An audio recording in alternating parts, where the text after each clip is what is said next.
Hello, എല്ലാവർക്കും പുതിയൊരു വീഡിയോയിലേക്ക് സ്വാഗതം. അപ്പോൾ കുറേ നാളായില്ലേ നമ്മളിങ്ങനെ നേരിട്ട് കണ്ടിട്ട്. ഒരു വീഡിയോ ചെയ്തിട്ട് കുറച്ച് ഡേ ആയി. ഈ ഡേക്കുള്ളിൽ തന്നെ എനിക്ക് ചെറിയൊരു പണി കിട്ടിയിട്ടുണ്ടായിരുന്നു.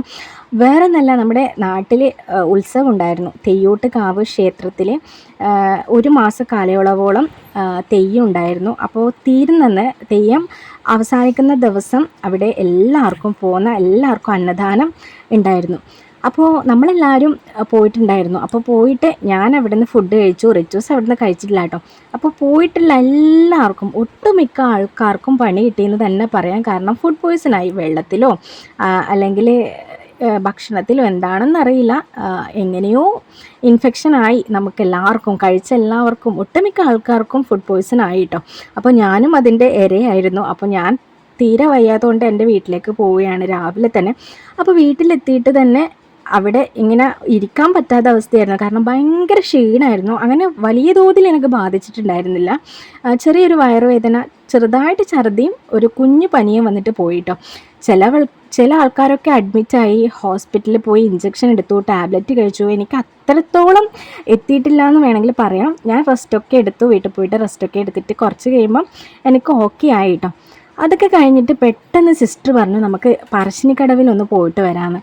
അപ്പോൾ രാത്രിയായാലും നമുക്ക് മനസ്സിൽ തോന്നുമ്പോൾ അപ്പോൾ പോകുന്നതാണ് നല്ലതെന്ന് തോന്നി. കാരണം നമുക്ക് പെട്ടെന്നൊരാഗ്രഹം തോന്നിയാൽ അത് സാധിക്കുമ്പോഴാണല്ലോ നമുക്ക് ഭയങ്കരമായിട്ട് സന്തോഷവും മനസ്സിന് ഒരു ആശ്വാസമൊക്കെ കിട്ടുന്നത്. അപ്പോൾ അനിയത്തി പറഞ്ഞു നമുക്കൊന്ന് വേഗം പറശ്ശിനി പോയിട്ട് വരാമെന്ന് പറഞ്ഞിട്ട് നമ്മളങ്ങനെ പെട്ടെന്ന് വണ്ടി വിളിച്ചു.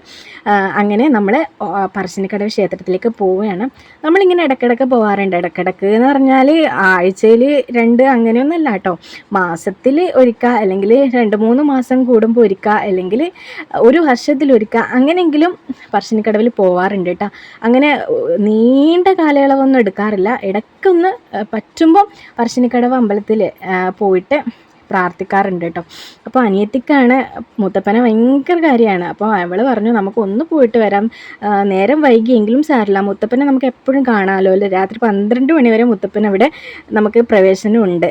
രാവിലെ 4 മണി മുതൽ രാത്രി 12 മണി വരെ ഭക്തർക്കെല്ലാവർക്കും അവിടെ പ്രവേശനമുണ്ട്. അപ്പോൾ ഒന്നും നോക്കിയില്ല, നമ്മൾ വേഗം പോവുകയാണ്. അപ്പോൾ ഇരുട്ടായിട്ടുണ്ട്. അപ്പോൾ പ്രത്യേകം രാത്രിയിൽ ഇങ്ങനെ സഞ്ചരിക്കുമ്പോൾ ഒരു പ്രത്യേക സുഖമാണ് അല്ലേ. രാത്രിയിലത്തെ തണുപ്പും മനോഹരമായ ലൈറ്റും കാഴ്ചകളും ഒക്കെ കണ്ടിട്ട് ഇങ്ങനെ ആസ്വദിച്ച് പോകുമ്പോൾ ഒരു പ്രത്യേക ഫീലാണ്. നിങ്ങൾ രാത്രി യാത്ര ചെയ്യാത്തവരാണെങ്കിൽ ഒന്ന് രാത്രി ജസ്റ്റ് നിങ്ങളുടെ വീടിൻ്റെ അടുത്തുള്ള ടൗണിലേക്കെങ്കിലും ഒന്ന് യാത്ര ചെയ്യുമ്പോൾ നമുക്കൊരു പ്രത്യേക ഫീലിംഗ് ഉണ്ടാവും. ആ ഒരു ഫീലിംഗ് നിങ്ങളൊന്ന് അനുഭവിച്ച് നോക്കണേ. അപ്പോൾ ചിലവർക്ക് രാത്രി യാത്ര ഭയങ്കര ഇഷ്ടമാവും, ചിലവർക്ക് ഇഷ്ടമുണ്ടാവില്ലല്ലേ, തണുപ്പും പൊടിയൊക്കെ പറ്റാത്തവരുണ്ടാവും. എന്നെ സംബന്ധിച്ച് എനിക്കിങ്ങനെ രാത്രിയൊക്കെ പോകുന്നത് ഭയങ്കര ഇഷ്ടമാണ് കേട്ടോ. അപ്പോൾ അങ്ങനെ നമ്മളിതാ ഇങ്ങനെ പോവുകയാണ്. അപ്പോൾ പോകുന്ന കാഴ്ച നിങ്ങളിലേക്ക് എത്തിക്കാമെന്ന് വിചാരിച്ചു. അപ്പോൾ നമ്മുടെ നാട്ടിൽ, നമ്മുടെ കണ്ണൂർ ജില്ലയിലെ മുത്തപ്പനെ അറിയാത്തവർ ആരും ഉണ്ടാവില്ല അല്ലേ. നമുക്ക് എല്ലാ എന്താ പറയുക, നാട്ടുകാരും നമ്മുടെ കണ്ണൂർ ജില്ലയിലേക്ക് വന്നിട്ട് മുത്തപ്പനെ തൊഴും.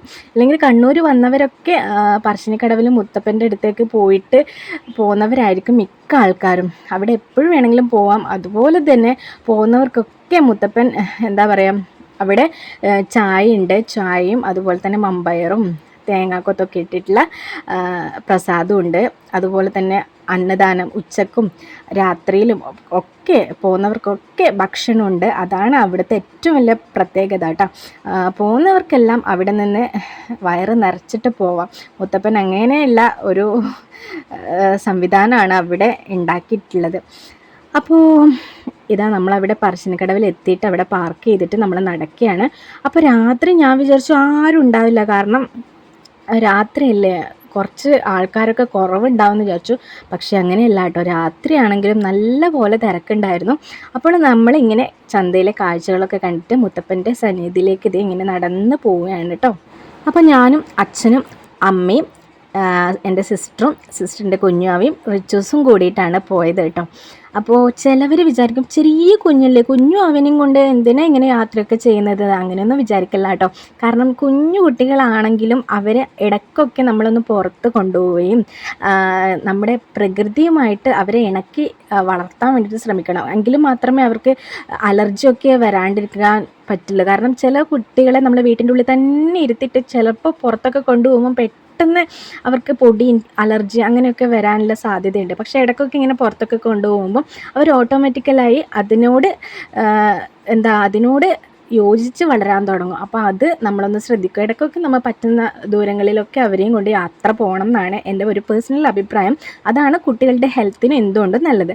അപ്പോൾ ഇതാ നമ്മൾ പറശ്ശിനിക്കടവിലെത്തി ചായയൊക്കെ കുടിച്ചിട്ട് നമ്മൾ അകത്തേക്ക് പോവുകയാണ്, പ്രാർത്ഥിക്കാൻ വേണ്ടി പോവുകയാണ്. പക്ഷേ അകത്ത് നിന്ന് ഇപ്പോൾ വീഡിയോ എടുക്കാൻ പാടില്ല എന്ന് അവിടെ എഴുതി വെച്ചിട്ടുണ്ട്. അതുകൊണ്ട് ഞാൻ അധികം വീഡിയോ ഒന്നും ഉള്ളിലത്തെ കാഴ്ചകളൊന്നും നിങ്ങളിലേക്ക് എത്തിക്കാൻ സാധിക്കില്ല കേട്ടോ. കാരണം എഴുതി വെച്ചിട്ടുണ്ടല്ലോ, എടുത്തുകൂടാ വീഡിയോ ഫോട്ടോ ഒന്നും അനുവദിക്കില്ല എന്ന് എഴുതി വെച്ചതുകൊണ്ട് ഞാൻ എടുത്തില്ല. അപ്പം നമ്മളിത് അകത്തേക്ക് കയറുന്നതിന് മുന്നേ ജസ്റ്റ് അവിടുത്തെ ആ ഒരു പുഴയിൽ കാലൊക്കെ കഴുകിയിട്ടാണ് അകത്തേക്ക് കയറുന്നത്. പിന്നെ ഏറ്റവും വലിയ പ്രത്യേകത അവിടെ നായ്ക്കളുണ്ടാവും കേട്ടോ. നമുക്ക് അവിടെ പോയിട്ടുണ്ടെങ്കിൽ കാണാൻ മനസ്സിലാവും.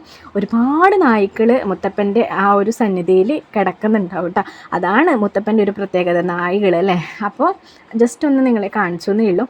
അപ്പോൾ നമ്മൾ പ്രാർത്ഥിക്കുകയൊക്കെ ചെയ്തിട്ട് നേരെ ഫുഡ് കഴിക്കാൻ പോയി. അപ്പോൾ അച്ഛനും അമ്മയും പറഞ്ഞു നല്ല തിരക്കുണ്ട്, ഫുഡൊന്നും കഴിക്കണ്ടെന്ന്. പക്ഷേ എനിക്ക് ഒറ്റ നിർബന്ധം ഉണ്ടായിരുന്നു, അവിടെ പോയിട്ടുണ്ടെങ്കിൽ ജസ്റ്റ് ഒന്ന് ഫുഡ് കഴിച്ചിട്ട് വരണം എന്നുള്ള ഒരാഗ്രഹം ഉണ്ടായിരുന്നു. അങ്ങനെ ക്യൂ നിന്ന് നമ്മളെ അകത്തേക്ക് എത്താനായിട്ടോ.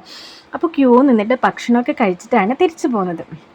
അപ്പോൾ ഇന്ന് ഭയങ്കര ഹാപ്പി ആയിട്ടുള്ളൊരു ദിവസമായിരുന്നു. കാരണം ഭയങ്കര ടയേർഡായിരുന്നു, ഇൻഫെക്ഷനും ഫുഡ് പോയ്സണൊക്കെ ആയിട്ട് ഇങ്ങനെ കിടന്നപ്പോൾ പെട്ടെന്ന് മുത്തപ്പൻ വിളിച്ചപ്പോൾ അങ്ങനെ പെട്ടെന്ന് ഓടി പറശ്ശിനിക്കടവിൽ പോകാൻ സാധിച്ചു.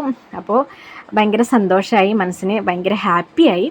അപ്പോൾ ഇത്രയേ ഉള്ളൂ ഇന്നത്തെ വീഡിയോ. ഭയങ്കര കാര്യമായിട്ടുള്ള സംഭവങ്ങളൊന്നും ഇതിൽ ഉൾക്കൊള്ളിച്ചില്ല കേട്ടോ. പിന്നെ നമ്മളിതാ പുറത്തേക്ക് ഇറങ്ങിയിട്ട് ചന്തയിൽ നിന്ന് കുറച്ച് സാധനങ്ങളൊക്കെ വാങ്ങി. അതൊന്നും ഡീറ്റെയിൽഡ് ആയിട്ട് ഞാൻ വീഡിയോ എടുത്തിട്ടില്ല കേട്ടോ. കാരണം ഒരേ വീഡിയോ എടുക്കുമ്പോൾ എനിക്കും എന്തോ ഒരു ബുദ്ധിമുട്ട് പോലെ തോന്നി. കാരണം ആൾക്കാരൊക്കെ ഭക്തിയായിട്ട് ദൈവത്തിൻ്റെ സന്നിധിയിലേക്ക് വരുമ്പോൾ ഞാനിങ്ങനെ വീഡിയോയും പിടിച്ചുകൊണ്ട് നടക്കുമ്പോൾ ഒരു മോശമല്ലേ. കാരണം കുഞ്ഞു കാര്യങ്ങളെ ഞാൻ നിങ്ങളിലേക്ക് എത്തിക്കാൻ വേണ്ടിയിട്ട് പരമാവധി ശ്രമിച്ചിട്ടുണ്ട്. അപ്പോൾ ഇന്നത്തെ വീഡിയോ ഇത്രയേ ഉള്ളൂ. ഇഷ്ടമായിട്ടുണ്ടെങ്കിൽ ഒന്ന് പ്രത്യേകം ലൈക്ക് ചെയ്യുക, ഷെയർ ചെയ്യുക. പുതിയ വ്യൂവേഴ്സാണ് നിങ്ങളെങ്കിൽ ഒന്ന് സബ്സ്ക്രൈബ് ചെയ്യുക. വീഡിയോ ഇങ്ങനെ കുറയാൻ കാരണം ഞാനിപ്പോൾ PSC ക്ലാസ്സിനൊക്കെ പോകുന്നുണ്ട്, അതൊക്കെ ഞാൻ നിങ്ങളിലേക്ക് എത്തിക്കാം. അപ്പോൾ ഇന്നത്തെ വീഡിയോ ഇത്രയേ ഉള്ളൂ. ടാറ്റാ.